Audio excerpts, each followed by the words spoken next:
बाल संप्रेषण गृह से फिर भागे बच्चे, तलाश में जुटी पुलिस। अब किस पे गिरेगी गाज और कौन है जिम्मेदार, आइए आपको बताते हैं। मामला मध्य प्रदेश के खंडवा से है, जहां मध्य प्रदेश के खंडवा बाल संप्रेषण गृह से एक बार फिर 6 बाल अपचारी फरार हो गए। ये घटना विभाग की सुरक्षा व्यवस्था प्रशासनिक लापरवाही का गंभीर उदाहरण बनकर सामने आई है। बीते कुछ महीनों में इस तरह की घटनाएं बार बार हो रही हैं, जिससे विभाग की कार्यप्रणाली पर गंभीर सवाल उठ रहे हैं। घटनास्थल पर एडीएम के.आर. बडोले ने पहुंचकर मौके का मुआयना कर घटना के समय तैनात गार्ड के 2 जवानों पर कार्यवाही करते हुए उन्हें निलंबित कर दिया। दरअसल खंडवा के बाल सुधार गृह से 6 बाल अपचारी बाथरूम की दीवार तोड़कर भाग गए। इन बाल अपचारियों ने सुधार गृह की बाथरूम की दीवार में छेद किया, बाहर निकले और बाउंड्री वॉल कूद कर भाग गए। घटना सुबह 5 और 6 बजे के बीच की है। भागे बाल अपचारियों में 5 खरगोन जिले के और 1 बुरहानपुर जिले का है। इस घटना के बाद पुलिस ने बाल सुधार गृह का मौके पर मुआयना किया और सर्चिंग के लिए उनके घर, परिवार, रिश्तेदारों के घर टीम रवाना की। सिटी पुलिस अधीक्षक अभिनव बारगे ने बताया कि सभी बाल अपचारियों की सर्चिंग के लिए पुलिस दल रवाना किए गए हैं। सूत्रों के अनुसार 5 बाल अपचारी खरगोन बालिकाओं से छेड़छाड़ और पॉस्को जैसी गंभीर धाराओं में आरोपित है। वहीं एक बुरहानपुर जिले का था जो गौवंश तस्करी में संप्रेषण गृह में था। सभी बालक बाथरूम की दीवार तोड़कर फरार हुए। घटना रात में हुई, जबकि कर्मचारियों को इसकी जानकारी सुबह प्राप्त हुई। करीब 3 माह पहले भी संप्रेषण गृह से 5 बच्चे भाग गए थे, जिनमें से केवल 3 ही बरामद किए जा सके थे, जबकि 2 अब तक लापता है। हालिया घटना में फरार हुए 6 बालकों में 5 खरगोन जिले के और 1 बुरहानपुर क्षेत्र का है।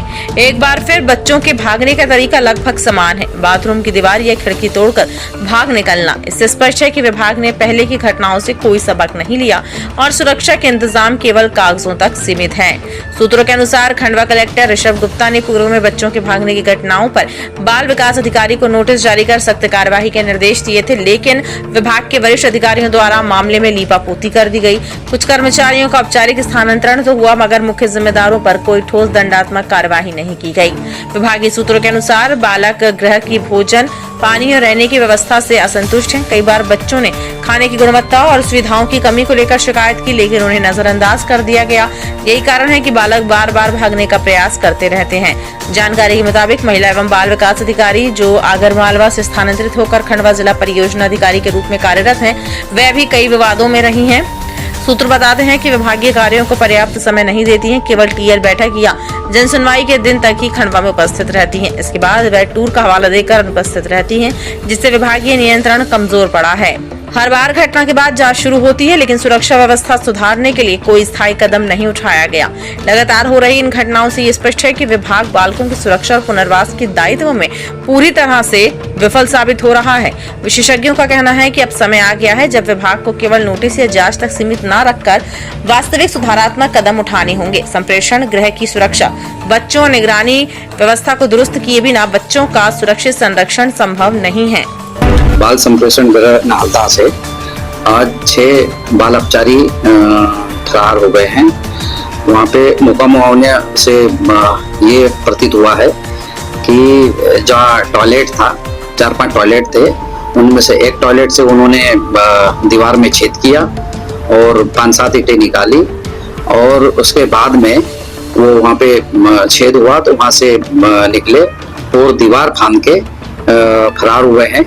6 अपचारी टोटल है। इसके संबंध में प्रथम दृष्टया जो होमगार्ड थे वहाँ के, उनकी लापरवाही प्रतीत हुई है और 2 कर्मचारी को, जिनके नाम है राम सिंह और पप्पू लोने, दोनों होमगार्ड के सैनिकों को निलंबित कर दिया गया है। यहाँ पे PWD के द्वारा टेंडर की प्रोसेस चल रही थी और इस कारण थोड़ा सा वहाँ विलम्ब हुआ है और अभी चूंकि दीवार वहाँ पे 10 फीट ऊंचाई पे बनना है, वो अभी बन जाएगी, तो मेरे ख्याल से जो इस तरह की घटनाएं हैं इसमें निश्चित रूप से विराम लगेगा। इसमें और जिम्मेदार जो है और उनकी भी जांच की जाएगी कि इसमें और किसी की जिम्मेदारी अगर है तो उसकी जिम्मेदारी तय किए जाकर उनके विरुद्ध भी कार्रवाई की जाएगी।